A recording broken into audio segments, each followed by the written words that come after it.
West Shrine Bowl is the nation's longest-running college football all-star game, a chance for some of the top talent across the country to play in front of NFL scouts. Now, the East team's quarterback is McCord, who is labeled a player to watch going into this week. But McCord's story is one of true resiliency and adversity. He started his career playing for Ohio State. He started just one season, a season where they lost one game, against the national championship winning team, Michigan.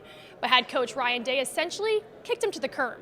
He then took a chance on first-year head coach Fran Brown and committed to play for Syracuse University. Why, I think it's safe to say that chance paid off. He then led the nation in passing yards, broke Deshaun Watson's single-season ACC record in passing yards, led Syracuse to a top 25 finish, and now is a projected NFL draft pick.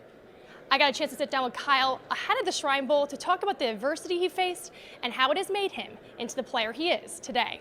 Put your name in the transfer portal last year. You get a call from Fran Brown, and you decided to choose Syracuse. Walk me through that whole process and what that was like for you. And what was the pitch that he sold to you? I put my name in the portal Monday at midnight, not really having any idea of who was going to hit me up and what the case was going to be. And then that night, Monday night, Fran was sitting in my living room telling me why I should come to Syracuse. And so had a great relationship with all the coaches there. I've known all of them for a while.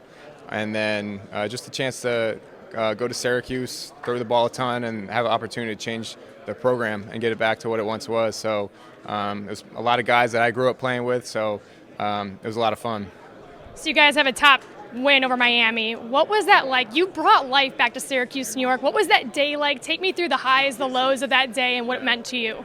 Yeah, obviously we weren't playing for much because we were knocked out of contention for the ACC, but our mindset going into it was if we can't make the ACC championship in the playoffs, then let's spoil it for somebody else. And so to go through that game, go down 21-0 at the start, just rally all the way back and ended up getting that win was awesome. I've never been on the right side of fans storming the field. It's always been me losing and the fans storming the field. So to be on the right side of that was pretty cool and a great way to cap off the season. And you talk about that adversity that you've gone through. You've gone through quite a bit. When you walk away from college football, how do you want people to remember your name?